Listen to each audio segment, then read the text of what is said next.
छोटे भाइयों एवं बहनों को हमारी तरफ से वो सभी शुभकामनाएं जिसके लिए जिस उद्देश्य से आप यहाँ आए हुए। एक दो लोगों का हो सकता है कि उद्देश्य कुछ विशेष हो, उन्हें शुभकामनाएं नहीं।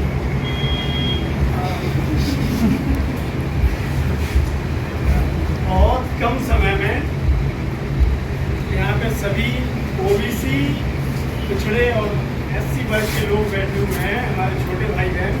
इन्हें सिर्फ एक दो बातें मैं बताऊँ। आप सभी लोग पढ़ाई कर रहे हैं, मन लगाकर पढ़ाई कर रहे हैं, इसलिए कि हमें नौकरी मिलेगी।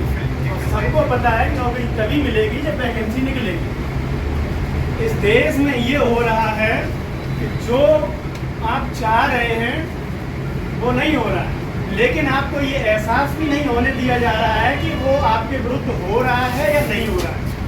और इस चीज़ को सुनना, समझना और लोगों में बताना ये युवा पीढ़ी की जिम्मेदारी है। और अगर ये जिम्मेदारी आपने आज न समझी तो आगे आने वाली पीढ़ियाँ गुलाम हो जाएंगी, और उस गुलामी का असर ये होगा कि आज हमारी हिम्मत पड़ गई आप तक ये बात बताने की।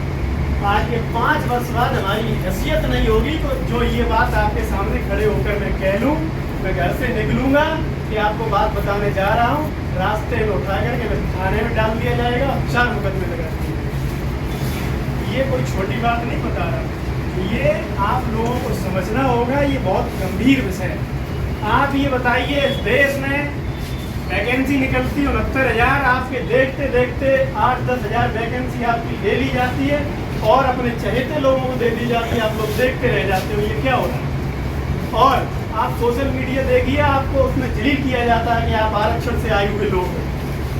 बताइए, हमारे भाई लोग हैं, अब भाई लोग हैं तो हमारी बहनें हैं। हमें चिंता का विषय ये है कि ये आरक्षण पढ़ते कब है, ये खोल कर उसमें राम प्यारे देखते हैं। मेरे पता ही नहीं है कि ये रील बनाते हैं। हो सकता है कि आपको अपने बड़े भाई की बात ये कड़वी लगे, लेकिन ये बता रहा हूँ कि आपको पता नहीं चलेगा कि आप किस राह पर चले गए। तो भविष्य में आने वाली पीढ़ियाँ इनके सामने बोल नहीं पाएंगी। कुल मिला के मैं आपको ये बताने आया हूँ कि आपके साथ अन्याय हो रहा है और आपको पता भी नहीं चल रहा है।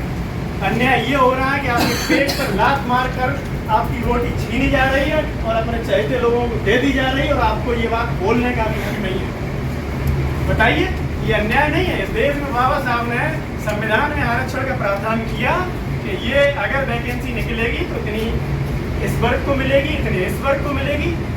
पूरा संविधान को ताक पर रखकर आपकी नौकरियां उठा के उन्हें दे दी। आपको दर्द ही नहीं हुआ? क्यों नहीं हुआ भैया? तुम्हें पता ही नहीं है।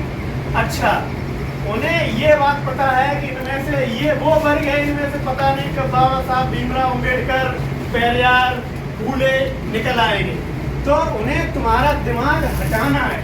अब तुम्हारा दिमाग हटेगा कैसे? वो उनके पास एक बहुत अच्छी रणनीति है।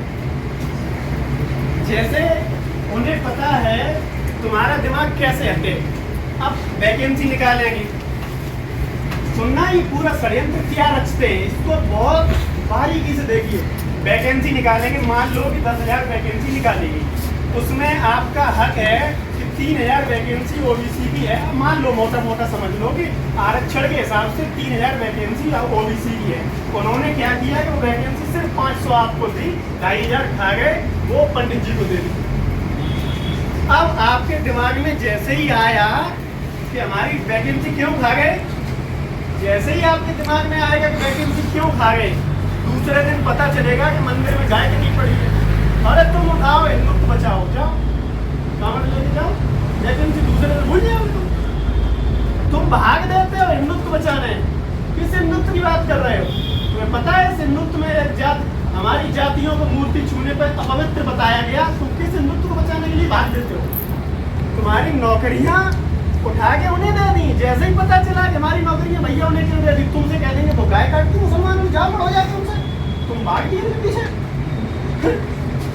अब तुम्हारा ध्यान भटक गया, तुम्हारा ध्यान भटक गया। तुम्हारा ध्यान बचा है हिंदुत्व बचाने में। जिस दिन कोई नेता तुमसे ये बताने आए कि चलो हिंदुत्व बचाना है, उससे कहो तुम्हारा जो बेटा वहाँ पे IIM में पढ़ रहा है, पहले उसे बुलाओ। अमित शाह बोलता है यहाँ पे कि हिंदुत्व बचाओ, उसका लड़का 16,000 गुना कंपनी उसकी बढ़ गई आगे। उनके बच्चे ऑस्ट्रेलिया और इंग्लैंड पढ़ रहे हैं, तुमसे कह रहे हैं कि धर्म बचाओ। किस धर्म की बात कर रहे हो भैया? तो मैं आपको ये बता रहा हूँ कि आपको जागरूक होना है और इतना जागरूक होना है कि आपके हक को कोई न खा पाए। अन्यथा आप 4 घंटे 6 घंटे 8 घंटे पढ़ते रहोगे और आपके हक की जो रोटियाँ हैं वो उठा करके किसी को दे दी जाएंगी और आपसे कहा जाएगा कि जाओ हिंदू को बचाओ। और हमें इस बात का दुख है और बड़े दुख के साथ मैं ये कहूँगा पूरी जिम्मेदारी से, हमारे भाई बहन जितनी जल्दी धर्म के पीछे भागते हैं कोई नहीं भागता। ये अभी कांवड़ यात्रा हो रही थी, अगली बस जब कांवड़ यात्रा हो सर्वे कर लेना, 100 लोगों का सर्वे कर लेना, एक भी ब्राह्मण का बेटा कांवड़ लेके नहीं। अगर मैं अपने क्षेत्र की बात करूंगा तो यहाँ पे 90% कांवड़ यहाँ के अहीर लेके आते हैं, समझ रहे? अच्छा, जब भी यहाँ पे अब सही बात कहते तो मेरी भी जान के पीछे पड़ जाते, कहते तुम्हें यार कैसे याद है वो। मेरी दिक्कत ये मुझे सच बोलना है, तुम्हें पता ही नहीं है क्या अपने क्षेत्र में नहीं होता है ऐसा? कोई गांव नहीं है जहाँ पे 5-5 लाख रुपए चंदा करके भागवतें कर दी जाती है। ऐसे एक गांव का हमें उदाहरण बता दीजिए जहाँ चंदा करके किसी गरीब व्यक्ति की बेटी की शादी करती है। क्या ये समाज में बदलाव की जरूरत नहीं है? इस बदलाव को कौन करेगा? बताओगे? नहीं समझ में आ रहा है ना? इस बात को आपको समझना पड़ेगा। और ये जो आरक्षण में डाका पड़ रहा है इसके लिए आपको लड़ना पड़ेगा। और लड़ने के लिए ये तलवारें लेके नहीं लड़ना पड़ेगा। ये सीख हम कभी नहीं देते हैं कि आप जाओ तलवार लेके जाओ किसी का खून खराबा कर दो। लेकिन अगर न्याय और अन्याय की बात है उसे समझो। पहले तो आपको यही नहीं पता है कि हमारा हक खा कौन रहा है। इन चीज़ों को सोचिए, समझिए और जो लोग आपके हक की लड़ाई लड़ रहे हैं उनका साथ दीजिए। अन्यथा आगे आने वाली पीढ़ियां भूल जाएंगी कि हमारे साथ हो क्या रहा है। हमारे भाई हैं अनिरुद्ध सिंह विद्रोही, इनका नाम है। ये मंडल यात्रा लेकर पूरे देश में निकले। बिंदेश्वरी प्रसाद मंडल का नाम शायद सभी ने सुना होगा। मंडल कमीशन लेकर आए थे ओबीसी आरक्षण के लिए। उनके नाम पर मंडल यात्रा लेकर भाई निकले हुए हैं। जगह जगह जाकर लोगों को जागरूक कर रहे हैं। और इनकी जागरूकता के पीछे इनका उद्देश्य सिर्फ यही है कि हमारे समाज के लोग जागें और इनके झांसे से बचे रहें। जिस दिन हम लोग इनके झांसे से बचकर अपने न्याय और अन्याय के बारे में समझ जाएंगे, इनकी दुकानें बंद होना तय है। अब ज़्यादा समय नहीं लेंगे। आप सभी को बहुत बहुत धन्यवाद और भविष्य के लिए शुभकामनाएं। साथियों नमस्कार, जय मंडल, जय श्रमदान, जय जोहार। मैं अनिरुद्ध सिंह विद्रोही। साथियों आप देख रहे हो मंडल यात्रा 25 अगस्त 2022 से चल रही है और 17 फरवरी 2024 तक चलेगी। जातिवार जनगणना को लेकर, मंडल कमीशन की सिफारिशों को लागू करवाने को लेकर, जनसंख्या के अनुपात में आरक्षण की मांग को लेकर के और 17 फरवरी 2024 से स्थायी आंदोलन की शुरुआत होगी। दोस्तों, इस यात्रा के जरिए आंदोलन का निर्माण करने के लिए हमें आपके साथ की ज़रूरत है और सहयोग की ज़रूरत है। आप सभी से अपील है कि आप सभी इस यात्रा को चलाने के लिए आर्थिक सहयोग करें। यात्रा के जो वीडियोज़ हैं उनको अधिक से अधिक शेयर करें और हमारे इस यूट्यूब चैनल को सब्सक्राइब कर लें, बेल आइकन को प्रेस करें ताकि आपको नोटिफिकेशन मिलता रहे और अधिक से अधिक लोगों तक इस सूचना को पहुंचाएं। अपना कोई मीडिया नहीं है, अपना कोई तंत्र नहीं है। हम लोगों को अपनी लड़ाई, अपनी सूचनाएं खुद ही प्रसारित करनी, खुद ही लड़ाई को खड़ा करना है। शुक्रिया। जय मंडल, जय श्रमदान।